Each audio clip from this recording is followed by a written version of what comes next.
मासूम ड्रामे की आज की किस्त में आपने देखा कि नीली दिलशाद के लिए पागल हो चुकी है।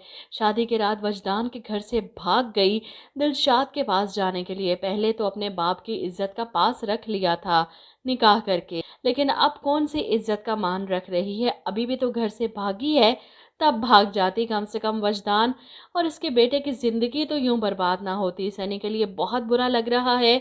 वो कितने प्यार से अपनी दोस्त को इस घर में लेकर आया अपनी माँ बनाकर, और माँ का लफ्ज़ सुनकर नीली ने इसे ज़ोरदार तरीके से थप्पड़ मारा। बेचारा हिल कर रह गया कि आखिर इसकी दोस्त को हुआ क्या।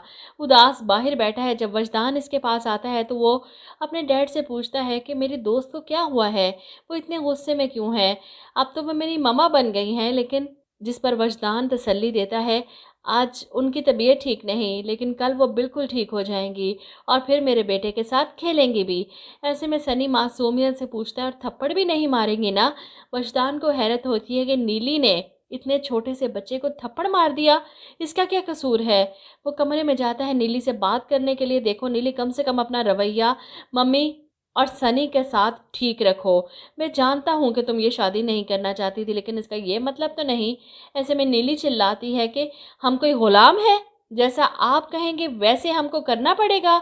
नीली अपने किरदार से अक्सर मुख्तलिफ हो चुकी है। अपने मोहब्बत के खो जाने पर इस की सारी शौक़ी ख़त्म हो गई। हर वक्त शरारत करने वाली नीली एकदम से आतिश फिशा बन चुकी है।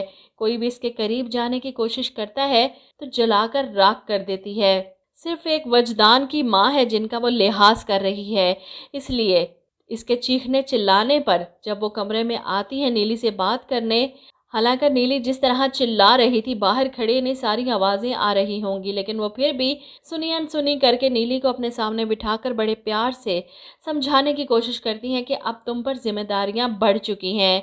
मैं 3 लोगों का बोझ तुम्हारे सर पर डाल रही हूँ। हम तीनों के लिए तुम्हें माँ का हक अदा करना होगा। सनी आज से तुम्हारा बेटा है। मुझे उम्मीद है उसे माँ की कमी तुम कभी महसूस नहीं होने दोगी। नीली सर झुकाए इनके सामने बैठी, लेकिन अंदर से इसका दिल मुसलसल नफ़ी कर रहा है। वहीं दूसरी तरफ चुटकी को होश आता है, आंखों में आंसू लिए अपने भाई की बर्बादी पर। वहीं दिलशाद इसे देखकर वादा करता है, किसी को नहीं छोड़ेगा तेरा दिलशाद वीरा, ना मोहब्बत करने वालों को और ना ही मोहब्बत को तोड़ने वालों को। वो फैसला कर चुका है, अब जंग की तरह इस ज़िंदगी को जिएगा। इसे लगा कि नीली ने भी धोखा दे दिया है, इसीलिए वो इतना तल्ख हो जाएगा और दिल टूटने के बाद इसकी आवाज़ में दर्द भी निकलेगा। फिलहाल तो नीली अपनी दोस्त रज्जो से मिलने जाती है उसके घर, उससे पूछने के लिए क्या दिलशाद आया था। सच सच बता रज्जो, क्या वो मुझसे मिलने आया था मेरे जाने के बाद। ऐसे में रज्जो परेशानी में जवाब देती है कि आया था।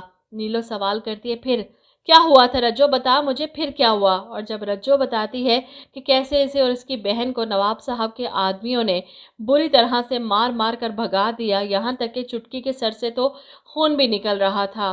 ये सुनकर तो नीली के पैरों तले से ज़मीन निकल जाती है। दिलशाद और चुटकी को मारा अब्बा के कहने पर। इधर आप देखेंगे कि वजदान एक बार फिर से हॉस्पिटल जाता है दिलशाद से मिलने, से बात करने, इसकी बहन की खैरियत मालूम करने।